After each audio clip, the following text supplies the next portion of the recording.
Sir, महामहिम के अभिभाषण की परिपाटी से हम सब वाकिफ हैं।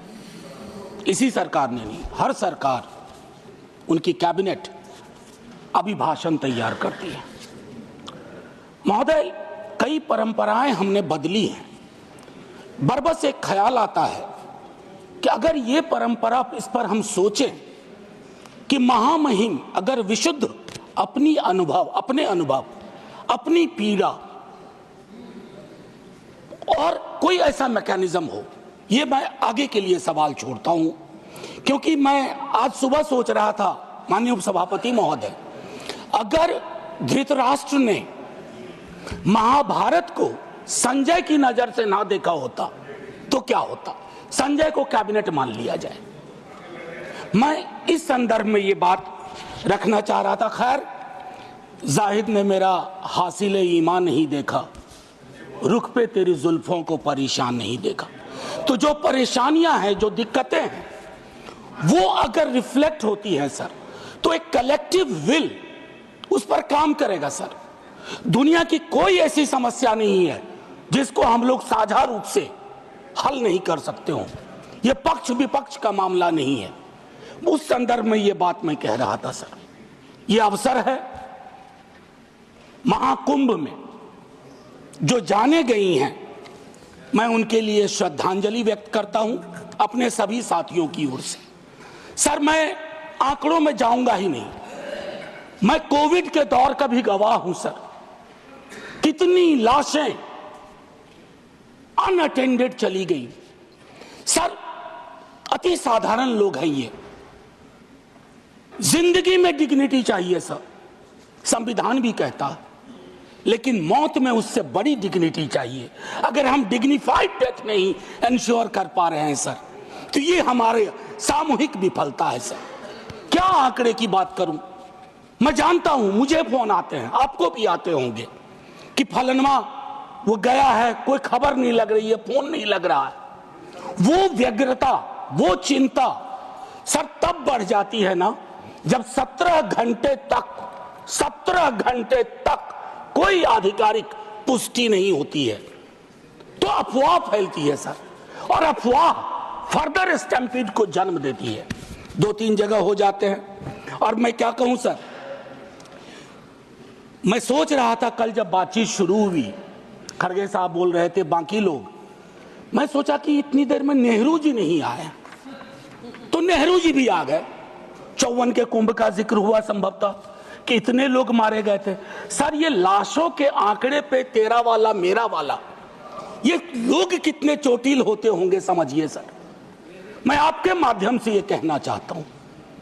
और एक और चीज सर, इसके लिए भी मैंने, माननीय नड्डा साहब थे उस दिन ऑल पार्टी मीटिंग में, प्रहलाद जी भी थे, मैंने एक बात कही थी सर, इस देश में धर्मांधता और धार्मिकता का फर्क मिटता जा रहा है। धार्मिक देश है हम, हजारों साल से धर्मांधता नई चीज है। डेली देखो, हर घंटे कोई बाबा आ रहे हैं, उनसे भिड़ने के लिए किसी मौलाना को भिड़ा दिया, वो ग्रह नक्षत्र देख के बता रहे हैं कभी नहीं नहाया तो कोई पाप नहीं धुलेगा। सर, ये परिपाटी संविधान के दृष्टिकोण से भी बंद होनी चाहिए।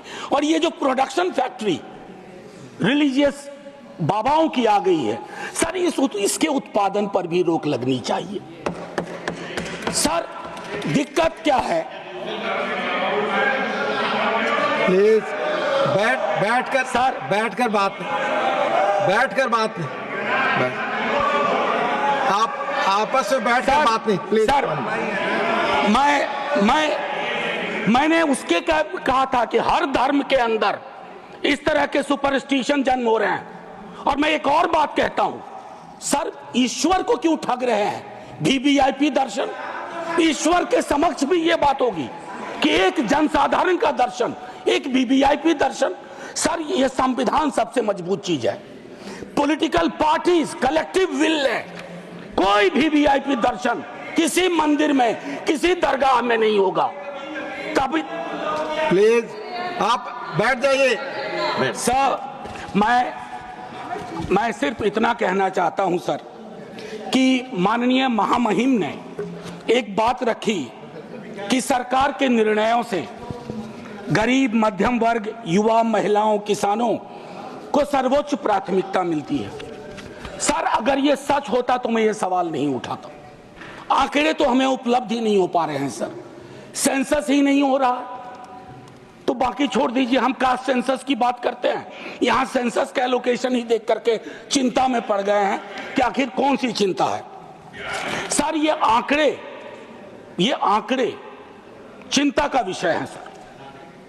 किसान प्राथमिकता में है और किसान से संवाद नहीं है सर। असल में एक बात एक कवि ने कही थी सर, आप मुझसे बेहतर जानते हैं कि लोहे का स्वाद लोहार से ना पूछो, उस घोड़े से पूछो जिसके मुंह में लगाम लगी हुई है।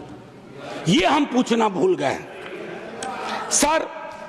मैं एक महत्वपूर्ण मुद्दा जो मैंने ऑल पार्टी मीट में भी कहा था, आय की घोर असमानता, ये हमको आपको आने वाले वर्षों में और परेशान करेगी।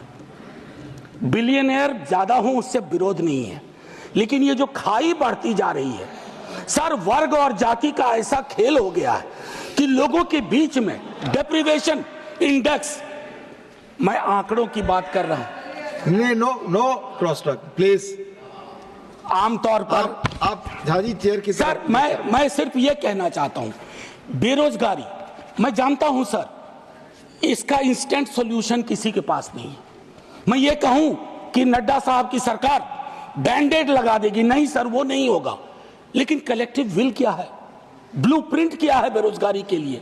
उसके लिए पहली चीज होती है सर, एक्नॉलेज इट, मानो कि बेरोजगारी है। Don't cook data. Data cooking करेंगे, इतने को ऐसे रोजगार मिल गया, इतने वहां कुछ तल रहा है, इससे फर्क नहीं पड़ता सर। हर 3 युवा में 2 बेरोजगार है। और नतीजे में देखिए सर, एक हमारे यहां संस्था है बिहार में जो परीक्षाएं कंडक्ट करती हैं उच्च पदों की सर, उसका करिकुलम वाइटे कहता है कि बीते कुछ वर्षों में कोई भी परीक्षा बिना रिगिंग के नहीं हुई है, और अगर आप वहां जाकर के न्याय मांगो तो आप पे लाठी चार्ज होता है। तो युवाओं का कौन सा देश हम दे रहे हैं सर? एक ऐसा देश जिसमें वो अपनी मांगों के लिए सड़कों पे ना आए, और लेजिटिमेट मांग सर, कोई गलत मांग नहीं सर। मेरे रेलवे मिनिस्टर साहब के रेफरेंस से बहुत सारी ट्रेनों का जिक्र किया, वंदे भारत, अमृत भारत, नमो भारत, मुझे कोई गुरेज नहीं। नीरज भाई ने कल अच्छी एक बात कही थी, हम और नीरज भाई वैशाली एक्सप्रेस में एक बार मिले थे, ये बस्ती से चढ़े थे संभवतः, मैं सहरसा से था सर। मैं चाहूंगा कि वो जो पुरानी एक्सप्रेस और पैसेंजर ट्रेन्स हैं जो इस देश के 88-90% कैरेज को ले जाती है, लोगों को ले जाती है, उनकी क्या हालत, उनकी हालत अगर देख लें। और मैं तो कहूंगा माननीय रेल मंत्री जी से आपके माध्यम से औचक निरीक्षण करें, लेकिन भेष बदल के, मुरेठा उरेठा बांध लें, दाढ़ी बढ़ा लें, ताकि लगे नहीं कि ये वही व्यक्ति है, और फिर देखें कि अद्यतन स्थिति क्या है सर। सर, पेज नंबर 25 में माननीय महामहिम कहती हैं वामपंथी उग्रवाद से प्रभावित जिले कम हो रहे हैं। बड़ी खुशी की बात है, लेकिन एक दक्षिणपंथी उग्रवाद भी है, एक दक्षिणपंथी अतिवाद भी है, और जिसके अंदर संभावना होती है कि वो छद्म राष्ट्रवाद का रूप ले लेता है। उसके बारे में हम क्या सोच रहे हैं, ये भी सर तय करना होगा, अन्यथा संविधान के मूल्य, ये सारी चीजें खारिज हो जाएंगी। सर, पेज नंबर 27 पे पैरा 31 महामहिम कहती हैं 144 करोड़ आबादी के क्षेत्र हैं, भिन्न भिन्न राज्य हैं, भिन्न भिन्न आबादी में भिन्न भिन्न क्षेत्र हैं, भिन्न भिन्न भाषाएं हैं। मेरी समझ में नहीं आया कि हमने रिलीजन को, धर्म को ओमिट क्यों किया इसमें। हम भिन्न भिन्न धर्म के भी देश हैं, और ये हिंदुस्तान की खूबसूरती है, भारतवर्ष की खूबसूरती है कि दुनिया का कोई ऐसा धर्म नहीं है जो हमारे यहाँ ना हो, और पारस्परिक मेल जोल का एक लंबा इतिहास रहा है। हम दुनिया को सीख दे सकते हैं, हम दुनिया को सीख दे सकते हैं कि let's learn from pluralism from us, peaceful coexistence. हालांकि हाल के दिनों में हमने वो लर्निंग का जो मॉड्यूल है उसको खराब कर दिया है। सर, हाल के दिनों में एक और चिंता का विषय रहा था जो मैं आपको कहूं। इससे पहले कि मैं एक बात कहूं, सर मैं हिंदू हूं, लेकिन मैं चाहूंगा कि मेरे धर्म में, बाकी धर्म के लिए भी अपील करूंगा, लेकिन अपने धर्म में भी फर्क आए चीजों को देखने में। सर ये किताब है, अगर आप कहेंगे तो मैं गिफ्ट करूंगा नड्डा साहब को। Thank you Gandhi. ये कृष्ण कुमार जी ने लिखी है, मेरे सीनियर थे, शिक्षक भी थे दिल्ली विश्वविद्यालय में, एनसीईआरटी के चेयरमैन रहे, अभी रिटायर्ड लाइफ जी रहे हैं। उनका एक दोस्त था मुन्ना, ब्यूरोक्रेट था मध्य प्रदेश का। He died an unfortunate death during Covid. उसकी डायरी के पन्नों से यह किताब बनी है। कृष्ण कुमार जी ने यह किताब ली। क्या कहते हैं सर पता है? कलेक्टिव गिल्ट का एक्सप्रेशन हमारे धर्म में कम रहा। औरतों के साथ क्या क्या नहीं हुआ, कलेक्टिव गिल्ट नहीं। जातियों में देखिए किस तरह का व्यवहार रहा, कलेक्टिव गिल्ट नहीं। गांधी की हत्या के बाद कलेक्टिव गिल्ट का अभाव रहा। उस संदर्भ में यह किताब है। मैं ऐसे ही नहीं कह रहा हूं, मैं गिफ्ट करूंगा लिख करके माननीय नेता सदन को। बड़ा गडमड हो रहा है। अगर देखें महामहिम के भाषण में, अभी हाल के दिनों में चर्चा हुई कि स्टेट, सर पॉलिटिकल लाइफ में विरोध करना तो इनकी नीतियों का शुरू किया था विद्यार्थी के रूप में। तो हम कहते थे Indian state oppressive state, Indian state down down, लेकिन हम फर्क जानते थे राज्य और राष्ट्र का। हाल के दिनों में एक बयान आया नेता प्रतिपक्ष का, उसके बाद शुरू हो गया कि राष्ट्र को कहा नहीं भाई। मैं एक पेपर पढ़ाता हूं एमए में, डिपार्टमेंट ऑफ सोशल वर्क में, दिल्ली यूनिवर्सिटी में। उसका नाम है state political economy and governance. उसका पहली यूनिट में कहता हूं there is a difference between nation comma state comma its government. हम तीनों डिस्टिंक्शन को ब्लर कर रहे हैं। मैं राष्ट्र की खूबसूरती के लिए अपने सरकार की आलोचना करूंगा, मैं राष्ट्र की बेहतरी के लिए अपने राज्य की आलोचना करूंगा, लेकिन मैं राष्ट्र के साथ मोहब्बत में हूं इसलिए कर रहा हूं। इस डिस्टिंक्शन को खत्म ना किया जाए सर। एक चीज 2022 के अगस्त महीने में हमारे बिहार के मुख्यमंत्री जी की अंतरात्मा जागी, हम साथ आए। साथ आने सर कुछ फर्क पड़ा, 5 लाख नौकरियां मिली, युवाओं में जोश आया। दूसरी चीज ज्यादा महत्वपूर्ण है सर, दूसरी चीज ज्यादा महत्वपूर्ण है। चलिए उस पर ऐतराज है, बाद में बात करेंगे। दूसरी चीज ज्यादा महत्वपूर्ण है, 3.5 लाख प्रक्रियाधीन के बाद जातिगत सर्वेक्षण हुआ सर। प्रधानमंत्री जी तक वो डेटा है, हमारे नेता सदन के पास भी वो डेटा होगा, वित्त मंत्री साहिबा के पास वो डेटा है, लेकिन उस डेटा के आधार पर बजट क्यों नहीं बनता है? वो 9वीं अनुसूची में क्यों नहीं शामिल किया जाता? सिर्फ इसलिए कि क्रेडिट नेता प्रतिपक्ष तेजस्वी को मिल जाएगा। आरक्षण का प्रावधान बढ़ाने की बात तो सिर्फ इसलिए कि क्रेडिट आप ले लो, उनको क्रेडिट नहीं चाहिए, क्रेडिट का कॉपीराइट फ्री आप ले लो। लेकिन फिर उनकी अंतरात्मा अचानक सो गई सर। अब जब सो गई तो अब जाग नहीं रही है। एनीवे सर वो अलग मसला है सर। आप निजी टिप्पणी नहीं कर सकते सर। मैंने किसी का नाम भी नहीं लिया। आपने पहले नाम लिया, प्लीज आदि। मैंने नाम लिया था, नाम हटा दीजिए, कहिए मेरे मुख्यमंत्री। नहीं ठीक है सर। सर इससे क्या होगा ना कि हकीकत भी समावेशी होगा। सर एक चीज जो मैं कहना चाह रहा था कि हाल के दिनों में अभी भी जब हम जिक्र कर रहे थे तो उसमें ये चीज कही कि जो मैंने कहा कि धर्म का जिक्र नहीं है, तो सर वक्त पे बहुत चर्चा हो रही है। इतनी कोशिश रहे, don't throw the baby with the water. बच्चे के गुसल के पानी के साथ बच्चा ना फेंक दीजिए। बस मैं इतना कहूंगा, 14-25 का उल्लंघन ना हो, आर्टिकल 14 और 25 का, इतना कहूंगा। और एक चीज सर और कह करके अपनी बात खत्म ही करूंगा। सर मैं दिल्ली विश्वविद्यालय में पढ़ाता हूं, अभी यूजीसी का ड्राफ्ट रेगुलेशन आया, यह भी मैंने ऑल पार्टी मीट में कही थी। हमारे दोनों माननीय मंत्री जी वहां थे, हाँ हमारे साथी लोग सब थे, इन्होंने भी रेज किया। सर ड्राफ्ट रेगुलेशन मैं चाहूंगा आप पढ़िए। सर ये विश्वविद्यालयों की मौत की इबारत है। It's going to be an obituary for the university system at is exist today. It's anti teacher, anti university and anti federalism, anti student. क्यों ये कह रहा हूं मैंने एक अंग्रेजी दैनिक में लेख लिखा इसके बारे में। सर विश्वविद्यालय का हूं, पीड़ा होती है। क्या बनाना चाह रहे हैं विश्वविद्यालय का? विश्वविद्यालय में विश्व शब्द महत्वपूर्ण है। वैश्विक, वर्ल्ड व्यू उसका क्या है? नैरो है या व्यापक है? अगर नैरो है तो फिर क्या जरूरत है? या कहीं ये प्लान तो नहीं है कि पूरी की पूरी शिक्षा की व्यवस्था हम निजी हाथों में सौंप दें, ताकि आपके तो स्कूल के नाम भी मैंने कई बार आपत्ति दर्ज की है। Eklavya model school.